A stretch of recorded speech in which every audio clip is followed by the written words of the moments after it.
You already know this photograph. 6 men, a pole, a flag going up over a hill. It is one of the most reproduced images ever taken. Almost everything people believe about it is wrong. It was not the first flag raised that day. It was not staged, despite 80 years of people insisting it was. And it was not taken at the end of the battle. It was taken on day 5 of 36. When Americans opened their newspapers and saw that picture, they thought Iwo Jima had been won. 3 of the 6 men in the photograph would be dead within a month. Act 1, 8 square miles of rock. By early 1945, American bombers were flying from the Mariana Islands to hit Japan and getting torn apart on the way home. The problem was a lump of volcanic rock called Iwo Jima, 750 miles south of Tokyo, directly under the flight path. 2 airfields, a radar station that warned Japan of every incoming raid, and fighters that rose to meet the bombers coming and going. Take Iwo Jima and the arithmetic flipped. Crippled bombers would have somewhere to belly land. Fighters could escort from close range. 8 square miles of black ash and rock. American planners expected a short campaign. Some estimates ran to 5 days. It took 36. Act 2. The general who knew America. The man sent to defend it was Lieutenant General Tadamichi Kuribayashi, and he understood the enemy better than almost anyone in the Japanese high command. In the late 1920s, he spent 2 years in the United States as a military attaché, and came home convinced that America's industrial capacity made it the last country on earth Japan should ever fight. When the war came anyway, he fought it regardless, writing ordinary letters home about household repairs while preparing to die on a volcanic island. Every previous island battle had followed the same script: defend the beaches, and when the position became hopeless, launch a mass banzai charge and die. It was honorable. It was also exactly what the Americans wanted, because it brought the defenders into the open, where firepower could kill them quickly. Kuribayashi forbade it. No beach defense, no banzai charges, no dying for the sake of dying.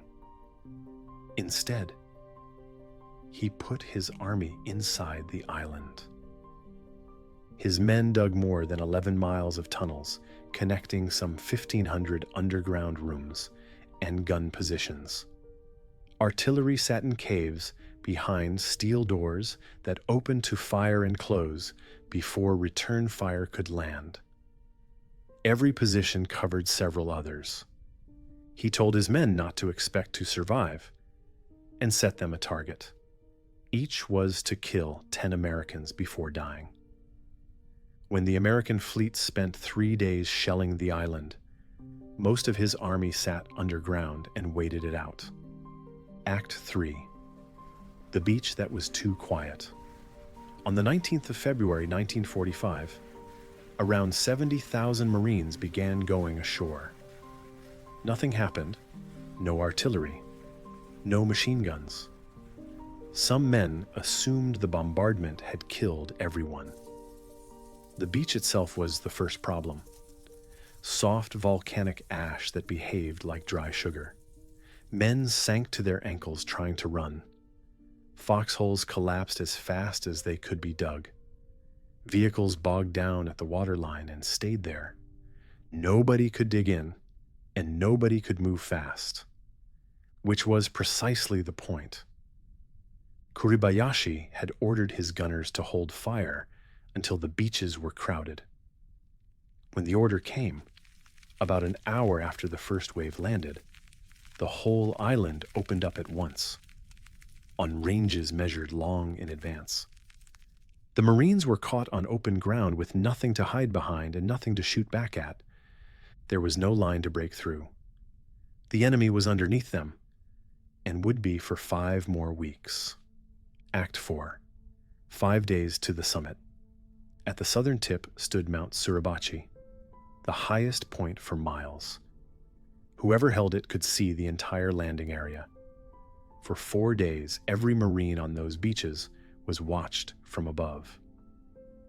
On the morning of the 23rd of February, a patrol reached the summit and raised a small American flag. Men on the beaches cheered. Ships offshore blew their horns. It was the first good moment of the battle. The flag was also too small to be seen from most of the island, so a second, larger one was sent up to replace it.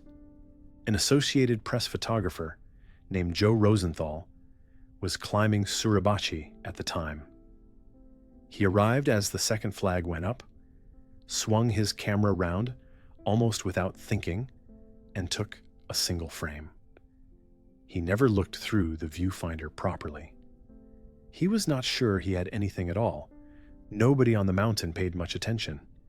His film was flown out for developing, reached the United States first, and within days, the photograph was on front pages across the country.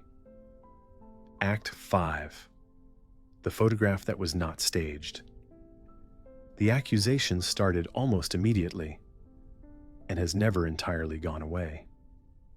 Here is where it came from. After the flag was up, Rosenthal took a posed picture, Marines cheering underneath it. When he was later asked whether he had posed his Iwo Jima photograph, he said yes, thinking of that arranged shot.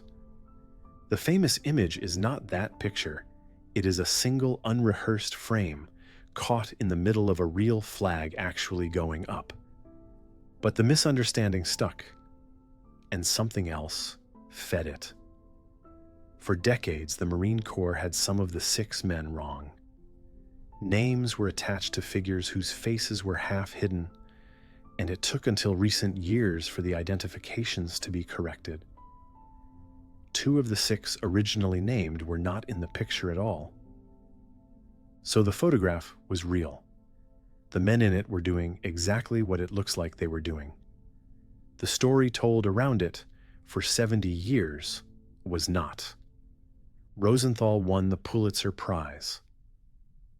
The image became a war bond poster that helped raise more than $26 billion, and later, the Marine Corps Memorial in Arlington. Act 6. What the picture did not show. Back on Iwo Jima, the battle had barely started. The worst of it was in the north. In ground, the Marines named the Meat Grinder and Bloody Gorge. Japanese troops fired from a cave, vanished into the tunnels, and reappeared behind the advancing line. Ground taken in the morning was occupied again by nightfall, because the enemy had never left. They had gone downwards. The island was not declared secure until the 26th of March, 36 days. Nearly 7,000 Americans were killed and more than 19,000 wounded. Of a garrison of around 20,000, 216 Japanese were taken prisoner. Almost every other defender died, Kuribayashi among them. Act 7. Was it worth it? This is still argued about, and there is no settled answer. Iwo Jima did what it was taken for. Thousands of American aircraft made emergency landings there, and the figure often quoted is that this saved over 20,000 aircrew. That number is disputed because not every emergency landing was life or death. What is not disputed is that Iwo Jima was the only major battle in the Pacific where American casualties exceeded Japanese ones. Kuribayashi set out to make the island cost more than it was worth, and came closer than any other Japanese commander in the war. But the picture everyone remembers was taken on day 5. by a man who was not sure he had photographed anything of the second flag in a battle that still had a month left to run. Iwo Jima was one of the last steps toward Japan. What finally ended the war came months later, over 2 cities. That story is on screen now. Subscribe, and I'll see you in the next one.